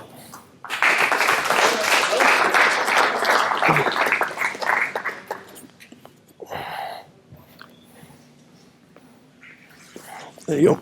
Yep. The next gentleman plays offensive line for us. And if I could quote Steve Cooley, yeah, he's as big as he looks. He's as big as they say. Zen Maholsky made it at an all-conference left tackle.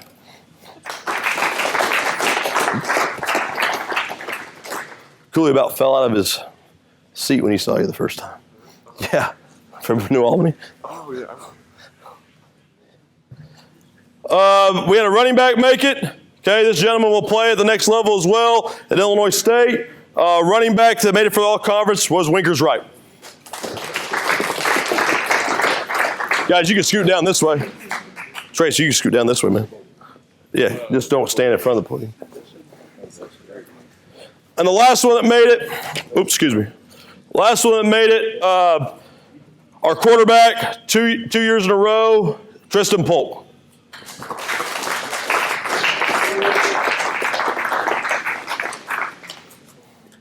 Congratulations, Tristan. Thank you, Coach. I appreciate it. Okay. Right here is the Floyd Central Hoosier Hill Conference all conference team.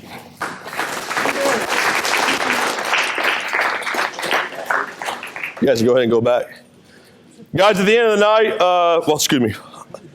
there's one other award. I was hoping they would get it out, and they don't. It actually comes out, I believe, Tuesday, correct, Coach? The 7th? When's the 7th?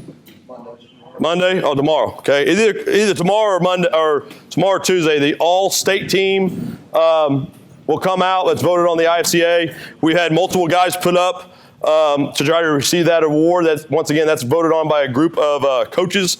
And once again, I wish they would have came out earlier, but once it comes out next week, I will make sure I get that out to you. I'll let the recipients know about that, about all conference. Okay.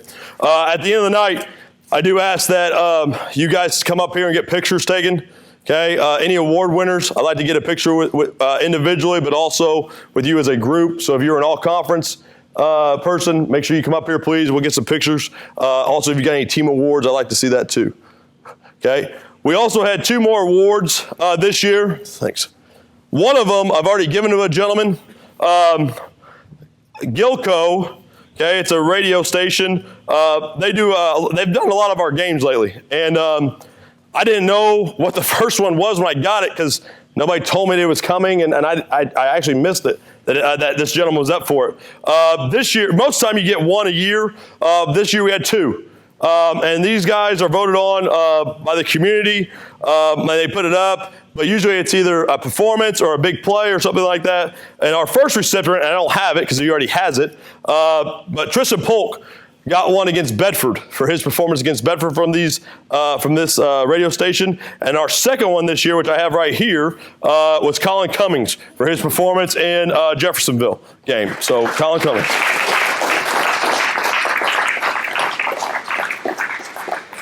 No problem.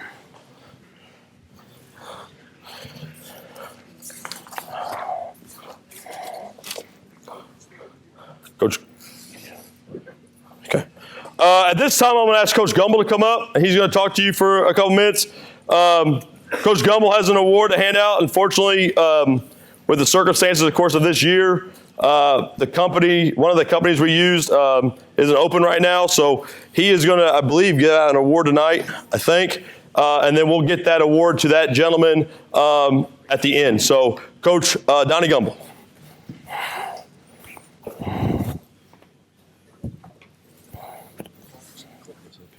Yeah, it's deep in my pocket. Take it. There you go. There it is.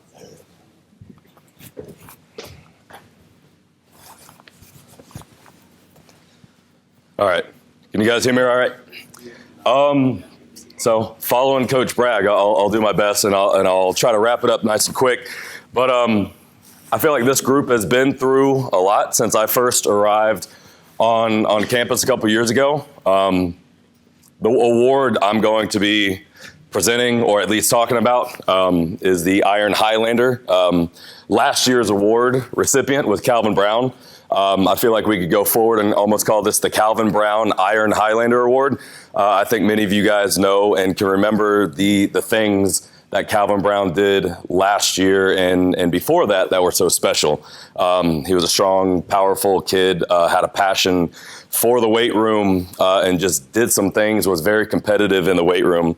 And that's kind of the traits that I was looking for moving forward.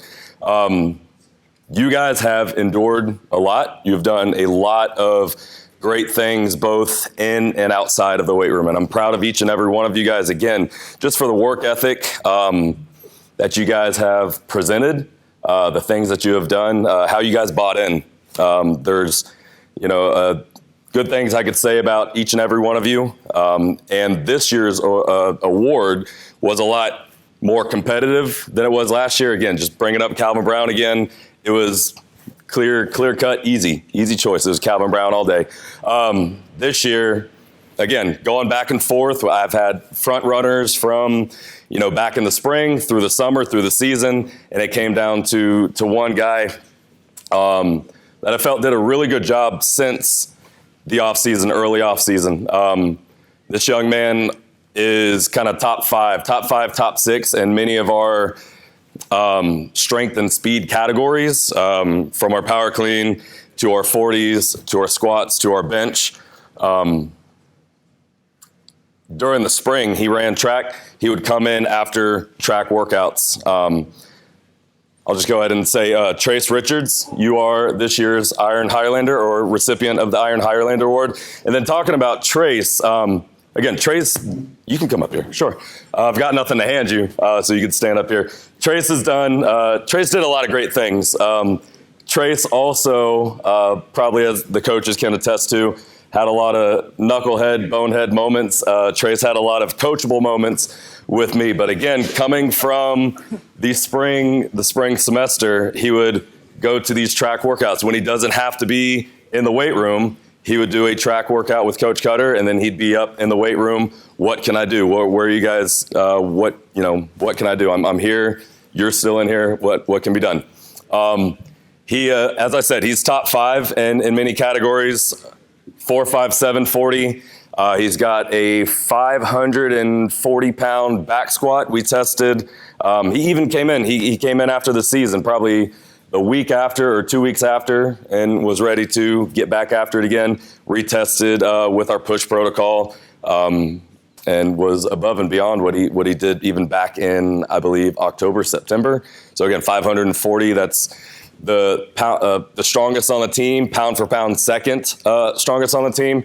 He's top 5 in bench press with, I believe, a 257. It was a 117 kilograms.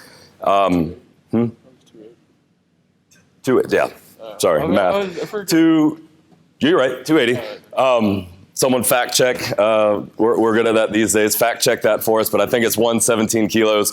And then I've got a video. I was looking back on videos as I was thinking about doing this tonight. I've got a video of him doing 297-pound power clean. All right, and we were chasing 300 for quite some time. So he's close. He's right there. I bet if we were to come back to it, he'd hit 300 plus. I got the 300. I just stumbled on it. So the power clean. So a 297 power clean.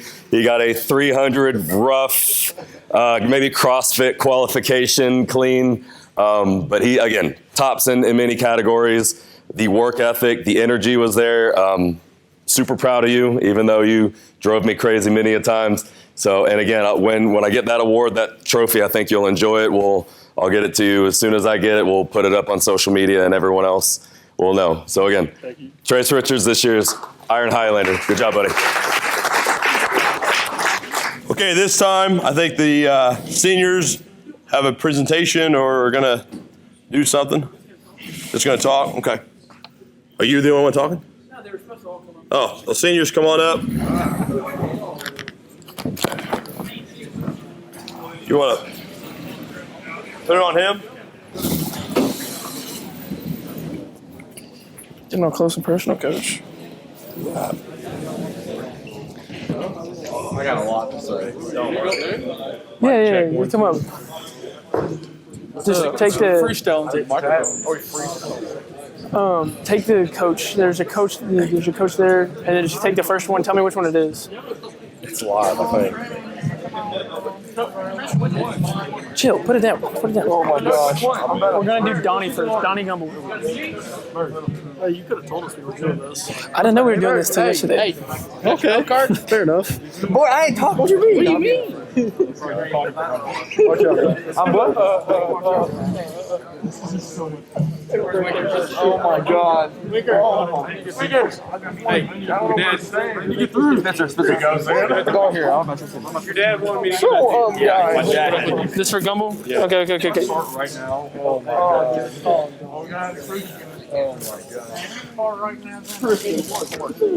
It failed. Shut up. All right, so we're going to talk real quick about a certain coach that you don't see on the field all the time, especially during practice. He's usually up in the weight room helping out another team. He likes to say that football's not his favorite, but we all know because he's here, not helping out someone else. We all have a good time giving him crap, and he likes to reciprocate it back towards us. Always giving us hard time, giving us hard workouts. Always making us run 40s, which many a time we have grumbled about and disagreed with, but he always tries to get us faster and make us the best athletes that we can be all around for the field and in making us better people in the community. Coach Gumble. Spurge, big boy. You're picking it. You're handing it to him. You hand it to him. Coach, we're going to need you to T-spine right now. Excuse me. In front of everybody. Hey, Coach, over here, please. Over here, Coach, over here. Yeah, let's see. So, the second strongest and prettiest. Hey, what's the next? What's the next? Hey, what's the next one? What's the next one?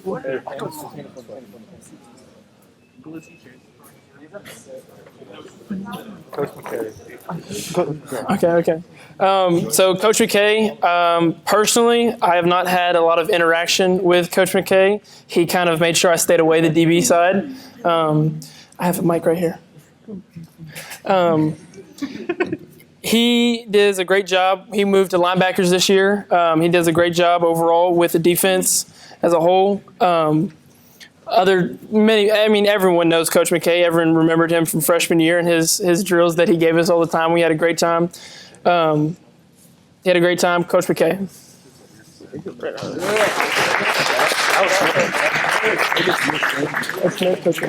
Okay. That's true. Why are you? Oh, hey.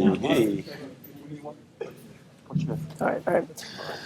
The next coach we have, I spent a lot of time with in the coach's office, talking to, working, to make sure everything was ready for the game. He helped everyone. He was always out there. He has a lot of knowledge coming from playing at Indiana. He was a great athlete. Obviously not as fast as some of us, but he always looked good when he did it. Coach Smith was just overall a really good mentor to me personally and helped me out through my three seasons on the varsity staff. And I think he helped out a lot of players. He was, ready and able to give all of this knowledge that he gained from the collegiate level to anyone that asked. Coach Smith.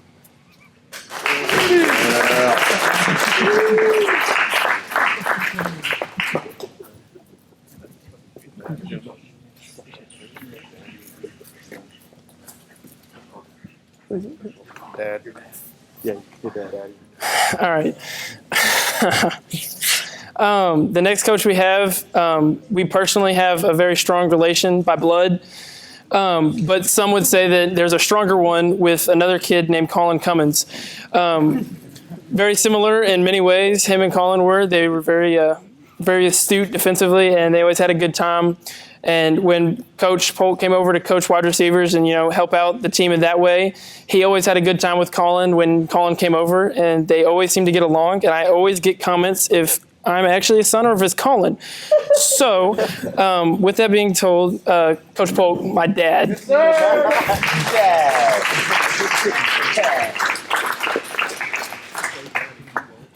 You're right.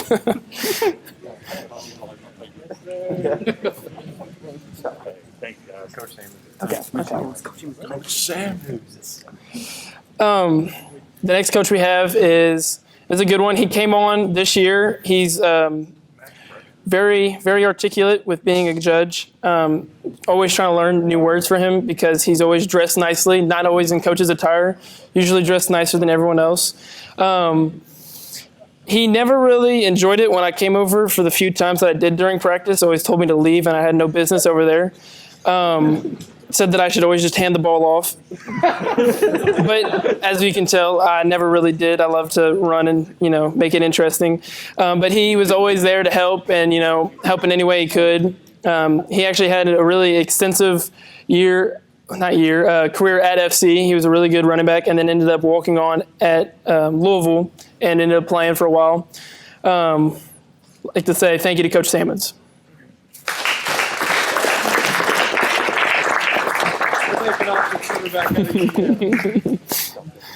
He never let me tap into my running back potential. We all had it. He just was very select. Okay. Coach, the next coach we have, almost said his name, heaven forbid, was a great one. The defense this year was the best we've had, the lowest points we've had scored on us since 2003, so that's obviously a great accomplishment. He's very loud, very funny, always with quick jokes, whether they're okay to be recorded or not. It's probably best they weren't. That's why he still has a job, and he's sitting here with us today. I'd love to quote some of the jokes. Probably shouldn't. I think it's getting live streamed. No, he had always a good time to sit there and talk to him about anything. You could talk to him about football, you could talk to him about school, you could talk to him about life, and he'd always have something to say about it, whether it be, you need to pick it up or you're doing a good job, whatever it is, Coach has.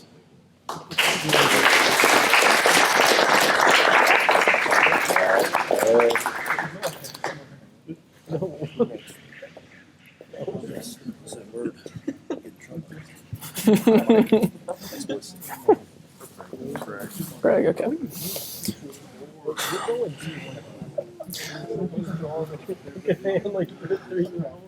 There he is. The next coach we have is the head coach. He's always been there for us since freshman year. We always had a great time. He was there. He always wanted to get into the offensive side, which I love. Forget defense.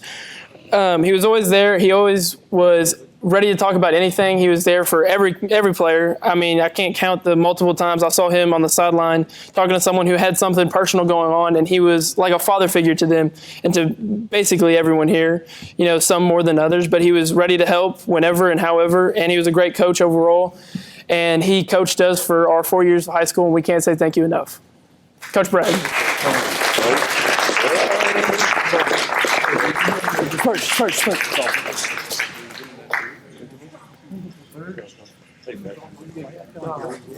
Well, I'm looking at the names. No, you're good. We're done.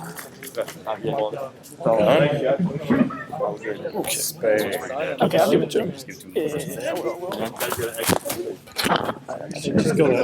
Thank you. Yeah. Here you go, Coach. Yeah, I'm coming up. Okay.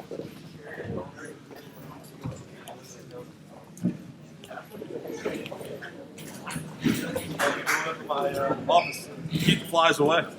There you go, Coach. Thank you. Yep.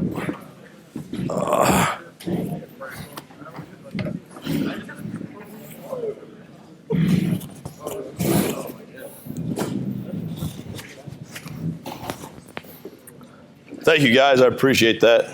That's an awesome picture. It'll be up in my office Monday, so I really do appreciate it. Before we close out, I just want to say a couple more things about this senior class and a couple more thank yous. I want to thank Dr. Willman, all of our administrators, Jeff Square, for first off giving me the opportunity to coach you young guys for 4 years. I've really enjoyed it. I am going to miss you guys very much so. And I wouldn't be here without them believing in me that I could do it. So I appreciate that, what they did for us. I also appreciate everything they did to make sure the season happened this year. Communication from one incident with Dr. Willman and me literally laying down and seeing if that's 6 feet away and stuff, sometimes in the classroom on a Friday to, just the fact of making sure that this was allowed to happen tonight. So, there's some behind the scenes stuff that people don't know about that we did, and it was just a magical season to have, and it got done. The other thing, there's a lot of things here that I'll never forget with this senior group. I'll never forget me and Coach Polk standing side by side, and at times when we were with the freshmen, when you guys were freshmen, I'd be like, hey, is he looking? And he'd say, nope. And we'd run a play that probably wasn't in the playbook, and it'd go for 6. And then I'd hear about it on Monday from the fact of last year, me and Coach Polk once again are sitting on the front bus going to Elder, and the GPS says board ferry, and the bus driver turns around and says hell no and keeps on going. So, those are some of the biggest memories I'll remember. I honestly will never forget watching that dumb movie. I've watched it twice now, by the way. Your rigatoni or whatever it was. My wife goes, what did you do at practice today? I said, I watched the worst thing ever, and I watched it again that night. And but that's just fun. I mean, we got to have fun at times during the season, and you guys could bring the fun. You could be serious when we need to be serious, and I'll never forget that. Coach Bragg, the sequel's coming out. I don't want to see the sequel. Okay. Once again, I can't say enough for the parents. I thank the parents for allowing me to have the opportunity to coach your sons and spend a lot of time with them all year long, especially this year. I don't know if other teams and really the community know how much that we bonded together or how much I ask of you and your parents to give me your time. When we come in during this season at 2:50, I asked you guys to be in at 2:50 after you sat in front of a computer for most all day and not giving you back to your parents till 7:30 at night most of the season. That takes a lot of dedication, a lot of heart, and a lot of understanding of what we're trying to prove. And I think by the numbers and the awards handed out tonight, it paid off. But like I said, all good things must come to an end, and I'm sad to see you guys leave, but I'm excited. I feel like I've taught you everything I can about family, about football, okay, about being a good citizen, good young man, and I can't wait to see what you guys do in the future. I really do mean that. So if any of you do get into coaching or want to come back, I have one rule about that: you got to be 4 years out. Okay, but if you ever want to come back a coach or help us some way in 4 years in 2024, pick up the phone. You can call me back. You can come back and watch practice anytime you want. You come around. I highly encourage most of you guys going to college to play sports to still come around and come in the weight room. Me and Coach Gumbel have worked with some of you already, but don't be shy. You should be very proud about being a Highlander, not just from this football program here, but also in your school. And I wish you all the best of luck. If you ever need bail money and you're scared to call your mom and dad, you can call me first. I'll probably have to call Coach Hess for a loan, but I will come pick you up. I will help you out the best I can, and I'll do anything for you, okay? And I think most of you know that. In fact, some of you guys have called me, not for bail money, but you've called me on some personal stuff. And I'll always be there for you to talk. I'll listen to you. You might not like what you hear, but I'm there for you. So if you guys ever need anything, I truly mean that. Don't hesitate ever to pick up the phone. With that being said, is there anything else I'm missing, Mrs. Lyons? One thing I'm missing, okay. I got it. Okay. Tristan, come here.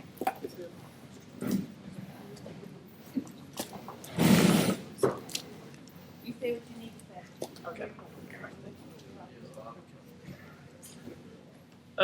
So I completely failed and forgot to say the team gift. One thing that, it's been said before, but we got to say it again. Becky takes care of us and all of our, boo-boos and all that, scratches, all kinds of stuff. If anyone's bleeding, she's quick with some tape. I probably take way too much tape for chrome, as she calls it. She got a little irritated because sometimes I was very picky about how tight it was on my wrist. But no, she was really accommodating to everyone and always tried to help and make sure we played at our fullest potential, best potential with, whatever, the season threw at us. She was always there to make sure we bounced back 100% full healthy. Thanks.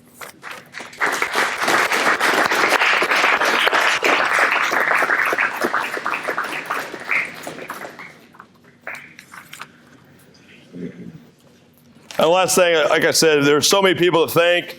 They're on your pamphlet tonight. I highly encourage you to take those home. Seniors, please don't forget anything. Make sure you take all your awards home, your jerseys, helmets, footballs. Grab your banner. We have the tubes for you as well. Make sure you take home the boards your parents have prepared for you. If you won an award tonight, if you want a picture with me or any other coaches, please get those. Okay, this will be the last time we'll see you for a while, all of you. So I appreciate everything you did. I look forward to next season. Good luck in your future endeavors, seniors. Good night.